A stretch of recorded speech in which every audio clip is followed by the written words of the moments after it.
All right, I apologize for my voice. Thank you for hanging in there. Good evening, everybody. I'd like to take a moment to introduce myself. For those of you who don't know me, I'm Caitlin, but to this lovely couple, I'm simply known as Jaffe or Jaffs. It is truly beautiful to look around this room tonight and see all the wonderful, supportive people who have been welcomed into Caitlin and Jacob's lives. We're here to celebrate something extraordinary, genuine true love. There's something magical about finding your person, your better half, your true love. For some, it might be a shared connection over a song, a movie, or that one pivotal moment when you realize that you found somebody who not only accepts all of your quirks and ideas, but also celebrates them. Maybe it's a moment like this. One of you asks, "Do you think I'm crazy for wanting to foster a feral cat with so many kittens that I lost count and keep them in my studio apartment?" And of course, your soulmate replies, "I'm getting in my car right now. Let's do this." But enough about how Caitlin and I found each other. Tonight, we're here to celebrate two amazing people who have truly found their perfect match. And how do we know that they're perfect for each other? Well, because they're the kind of couple who would spend 11 hours and 22 minutes watching the extended Lord of the Rings trilogy in one day and still want to share a second breakfast with each other. You two are the perfect pair of hobbits, always ready for an adventure and a good meal. Caitlin, I hope you feel as loved and as beautiful tonight as we all know you to be. You have an amazing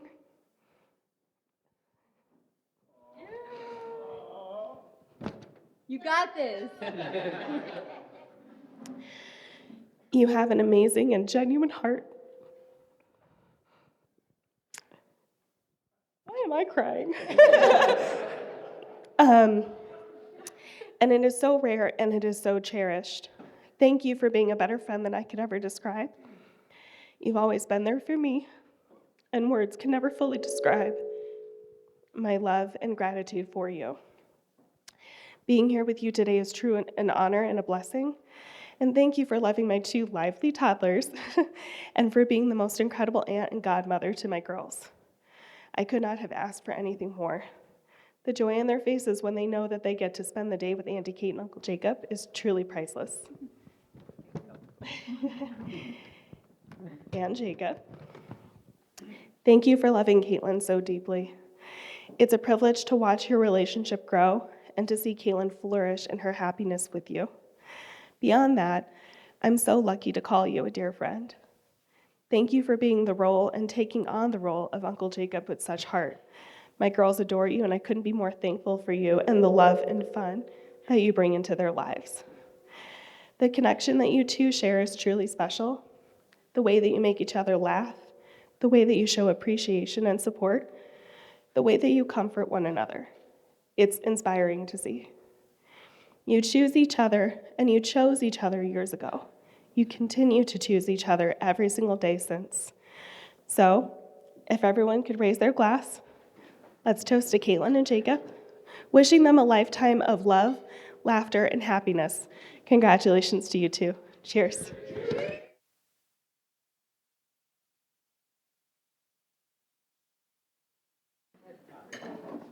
All right, so you're all about to get your first taste of an AI-generated groom speech right here. So, it wasn't me, right? But I just want to take a moment to thank everyone here and acknowledge those who could not be here but want to and/or should be. My name is Jesse Holscher, and I am honored to be the best man for Jake and Caitlin's wedding. Can we just give it up one more time for the newlyweds? All right.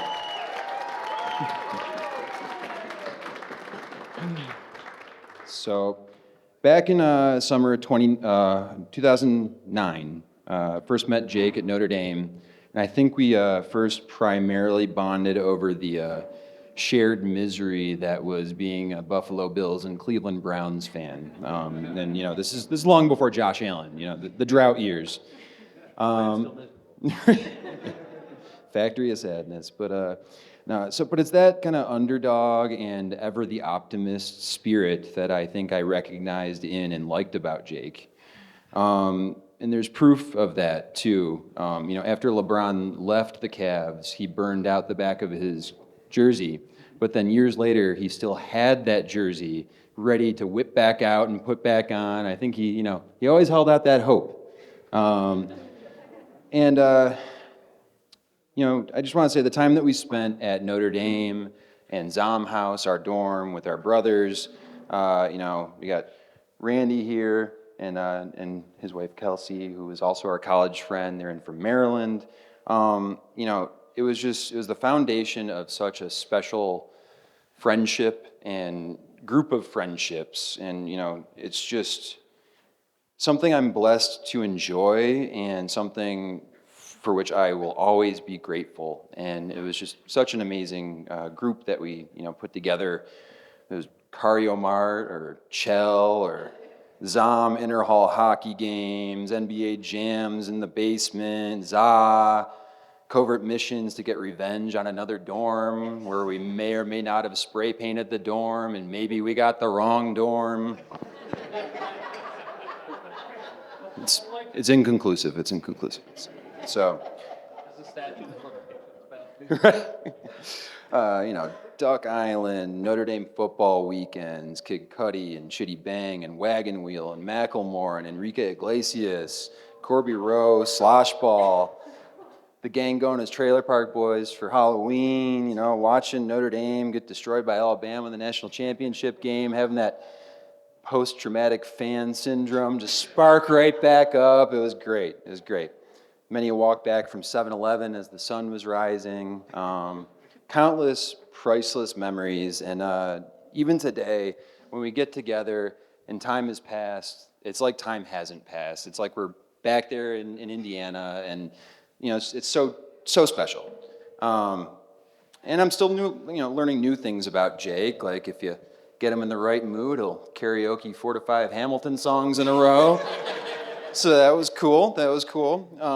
But through all the times, I lay out that foundation to say that I got to learn, who Jake was and see how truly amazing of a person he is. Despite what they say. But no, seriously and unfortunately, we actually both shared losing our fathers young. And I only bring that up not to, get you all down, but because I think it takes a special kind of strength in a person to, go through that and still have the character that you do. And, he's a loyal friend, he's selfless and caring and a free thinker, and he's got a competitive spirit and he loves to laugh. And, I've known Caitlin for far less time than Jake, but I see all the same things in you, and it's so beautiful. And, I think it's so fitting, and it shows why they belong together. And, I know it's been referenced a couple times, but, who else would have a Lord of the Rings themed, last day of their bachelorette party with that extended version viewing? They're complete nerds, and I am one too. So, I love that for them. But your shared nerdiness informs another thing that I think makes you a great match, which is the fact that you have enough patience to do the so very important yet often thankless job of teaching our next generation at home and abroad. And I think that is just so cool. My guess is you might have had similar experiences growing up with siblings that help nurture a special kind of patience. just spitballing, and Connor. But it's so important, and it reflects two people who do not just live for themselves, but to learn about others and to help others live their best lives possible. So what better a combined mission in life could you possibly have? Being world travelers, that's another good one, right? I know you guys have been all over. I think your shared passion for travel and immersion in culture is another piece of proof that you're meant to be. How many American-based couples can say that they met in a hostel in Prague while visiting from Switzerland and Turkey. Like, that's just so cool, right? But yeah, that ever the optimist energy I mentioned earlier was, put to use by Jake when they met. The whole, it was brought up earlier how he kind of had to cut her off at the pass, make sure he got to her, which, one thing about Jake is in college, he would put a lot of time into detailed Excel sheets so that he could get the best class schedule possible. He would put hours in the beginning of the semester into these. And I think it was because you didn't like to wake up early. So the fact that you got up early for Caitlin, that shows a lot right there. I think it just shows that you want nothing more on this earth than to enjoy it all together, the two of you and the cats. While travel is fun, distance, although it may make the heart grow fonder, is not always so much fun. The fact that you guys made it work across many miles is just more testament to your journey as a couple. Your combined resilience is commendable, and I think only further underscores that you would be willing to do anything for each other and for your love. Caitlin, I know I told you this before, but sincerely, thank you for making my friend happy. So much. I've never seen him like this, and I cannot tell you how happy it makes me, and I'm sure his family and friends, seeing him just head over heels and knowing that his energy and zest for life are so perfectly mirrored. You can tell a lot about a person by looking at the company they keep, meeting Caitlin and Jake's family and friends this weekend. I can't tell you how nice everyone has been, so welcoming, so warm, and that's a reflection of you two. So with all that in mind, I invite you guys to raise a glass to the bride and groom in honor not just of their journey from madhouse to matrimony, but their co-authoring their next chapters together as husband and wife, to Jake and Caitlin. Love you guys. Woo!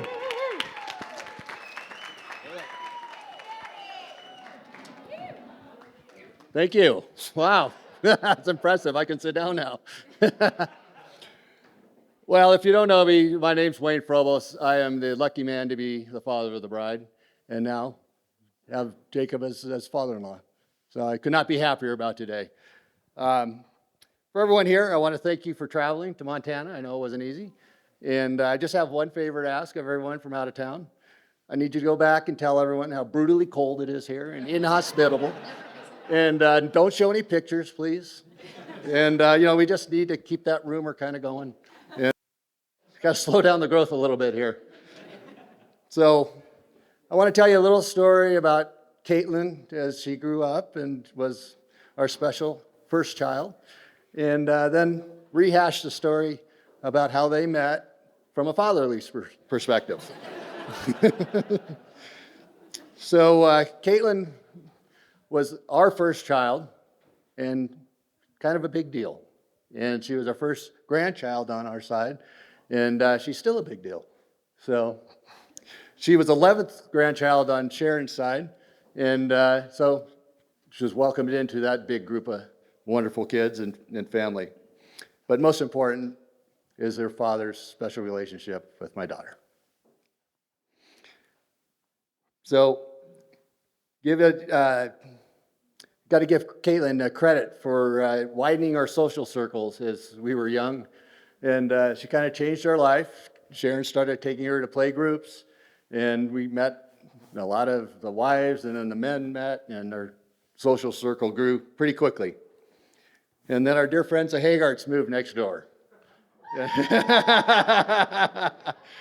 that further widened our social circle, and it seemed as we grew very close, one of us was having a baby each year, and our families grew. We stopped at 3, they had to top us at 4. But exactly. And as our families grew, though, the kids kind of went their separate ways, are going traveling all over and living different places. So we didn't get to spend as much time together, in later years. But now that Haygarts have moved to Montana, and we get to now bring everyone together for holidays, and it's just like it was when they were little kids again. So I got to tell you, they are a true blessing in our lives, and Sharon and I are extremely happy that their family could be here tonight. I also need to recognize the Stockbridges. When the Stockbridges came to town, everything changed again. And that's a whole nother speech I'm not going to get into.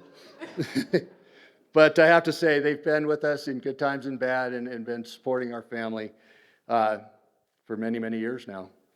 And if you ever find friends like the Stockbridges, you've found the true meaning of life. And I'm very happy their entire family's here tonight. Now back to Caitlin. She was always a great student, always studied without being prompted. She is basically straight A student, kind of a little dream for her parents, just to kind of show her dedication to her studies. As many of you know, we lost a house to a wildfire in 2007, and I was down in Baja on a trip fishing, and Sharon had to rally the crew, and the sheriffs came through, told everyone to evacuate immediately. She told the kids to go into the house, grab one thing that was meaningful to them, get in a car, they're bugging out. Well, Caitlin came in and grabbed her school books because she had homework to do. So that's what she left the house. We lost the whole house, lost everything, but she had her school books. But it paid off for her. She had her choice of colleges to go to, and she chose the University of California, San Diego. Started off as pharmacy, but decided on psychology in the end, kind of with thinking possible teaching career. And both during her high school, college, and even now in Chicago, she has found some of the most amazing friends. And we have had the pleasure to get to know those friends very well. And we've even traveled internationally with some. And I got to say, these are some impressive people. They're some of the most accomplished ladies you'll ever meet. We have ICU nurses, pharmacists, high school counselor, dancer, surgeon, boat builder, commercial fisherwoman. But more importantly, these ladies are beautiful both inside and out, and are true lifelong friends of Caitlin. And these are her beautiful ladies here.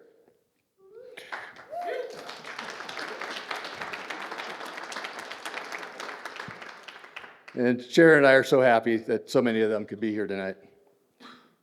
Now, after college, Caitlin was a little seeking some adventure, and things started to get very interesting for her and us as her parents. She decided to take a year off studies and go live in Switzerland, as you probably know. I'm going to rehash the whole story a little bit. But she was working on her own in Switzerland as an au pair. It's a very big step for her, and we felt it warranted as parents to meet this family that she was going to live with now for a year in Switzerland. So a couple weeks before she was due to report, we flew out to Zurich with her and met the mother of this family. And typical dramatic culture, there was not a lot of humor.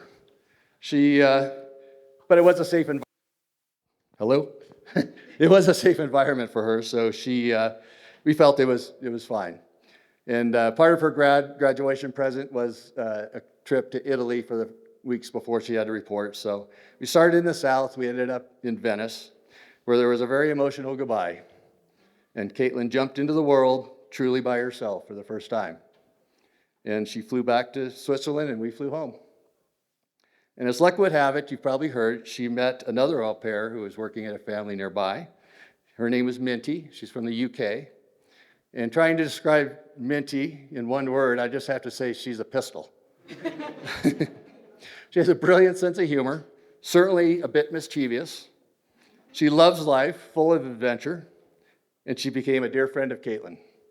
And later, a dear friend of Sharon and mine. She visited us here, and they traveled around the U.S.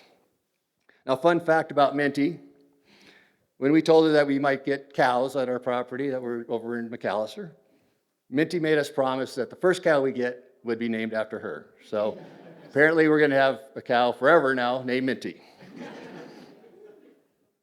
So over the next year, Caitlin and Minty became inseparable. They socialized after work on very frugal budgets and saved for quick excursions throughout Europe on the weekends and vacation days. At this point, Caitlin was badly bit by the travel bug. Now, on these European adventures, they found themselves in Prague, as you probably heard. And Caitlin caught the eye of a young man named Jacob. Jacob was working as an English teacher and also on a quick trip to Prague, working in Istanbul. And as I understand the story, Jacob politely introduced himself to Caitlin, but Caitlin was looking to have fun with Minty and said she was not interested. Exactly what her father would want her to say.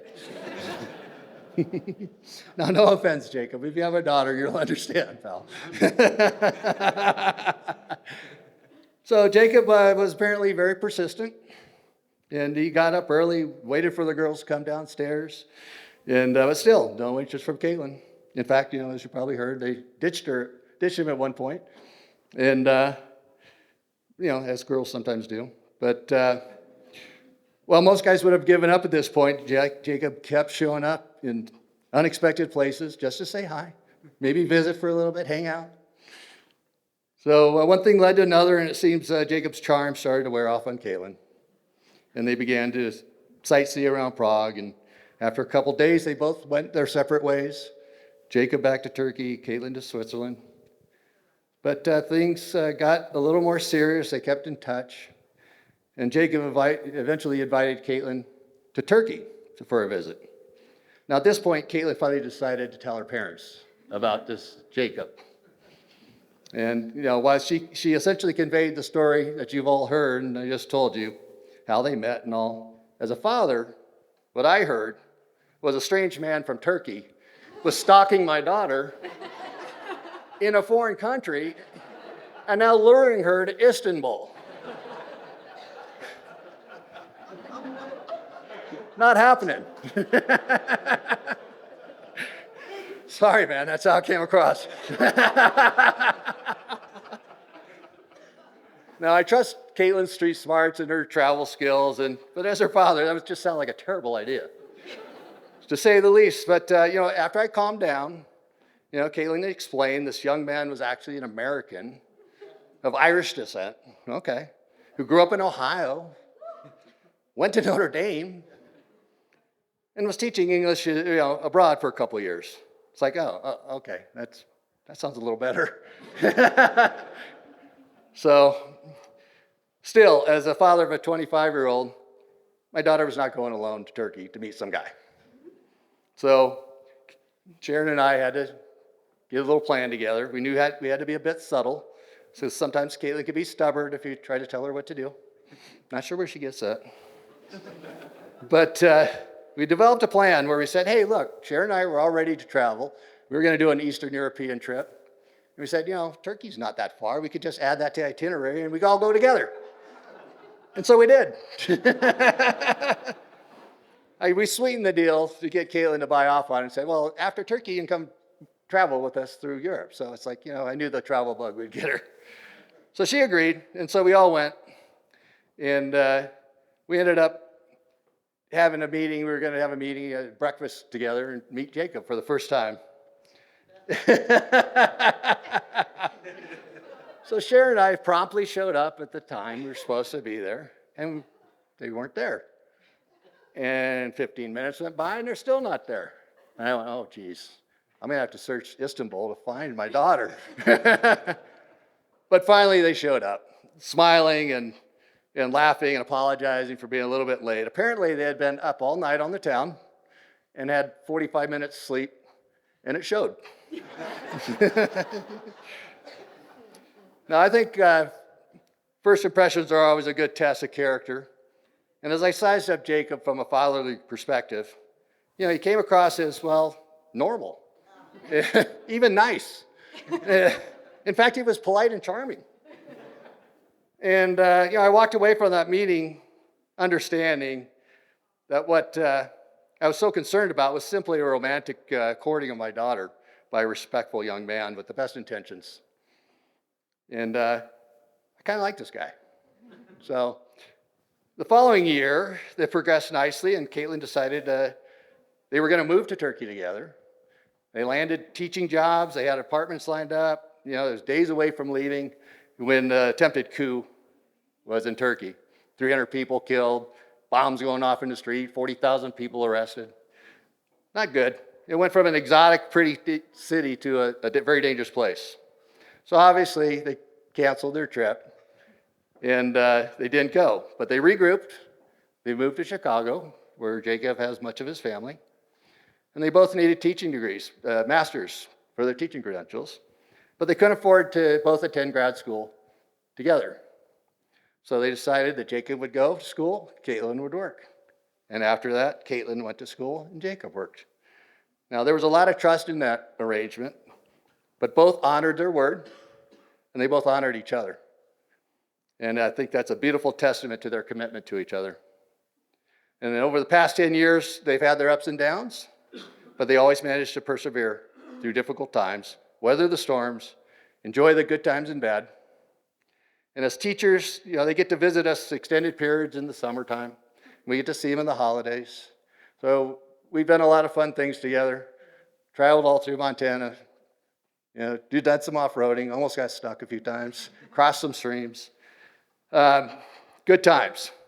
And we've also enjoyed their hospitality when we've had the pleasure to go visit them in Chicago. And we've watched Caitlin and Jacob both grow professionally and personally. And all the more important, their relationship has grown into a beautiful bond, ready for marriage. And Sharon and I could not be happier about it. And with this, let's raise our glasses to toast this beautiful couple who has brought us all here today. Cheers.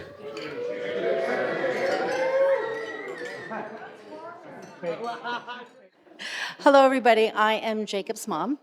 And give me 1 second, because if you haven't noticed, I don't have my glasses, and everybody else is reading off of their phone or nicely printed small print off of paper.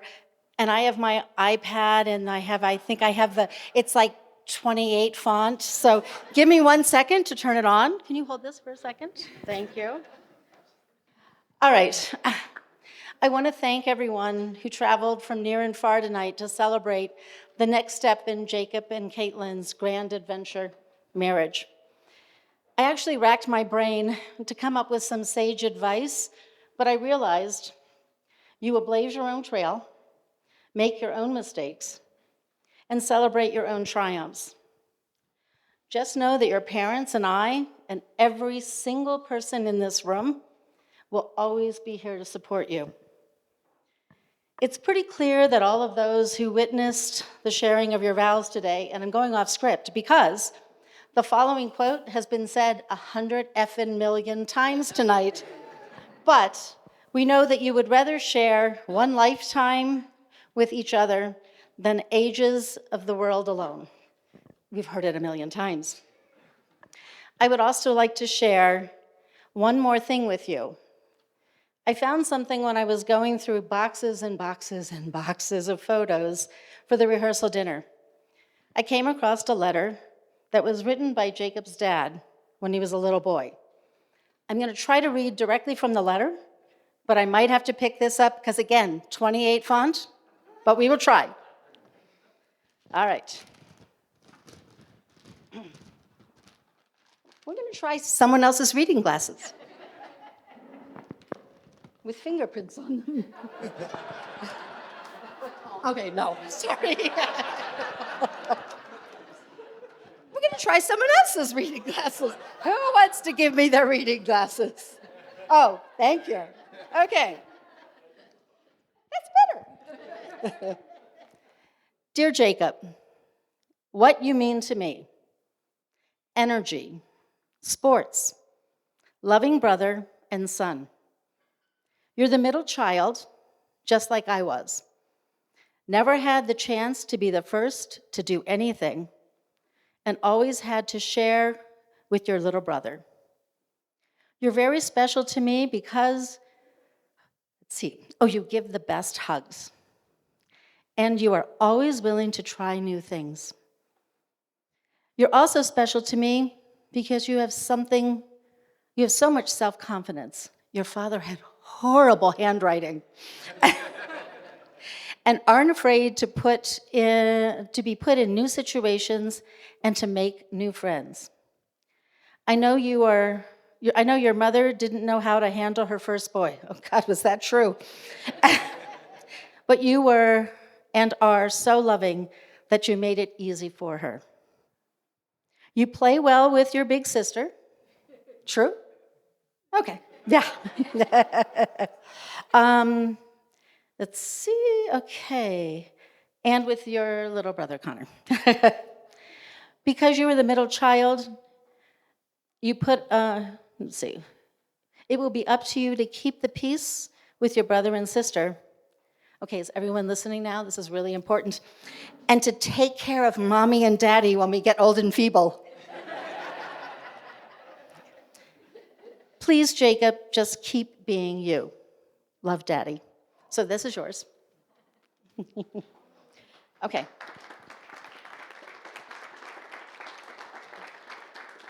Oh, thank God it turned on again. Okay, hold on. Let's see. I have 28 points of the letter. Okay. So I guess I'll take the liberty of speaking for your dad and I. Caitlin and Jacob, be loving and kind. Hug often. Play well together. Keep the peace when possible. And embrace life's adventure. I love you.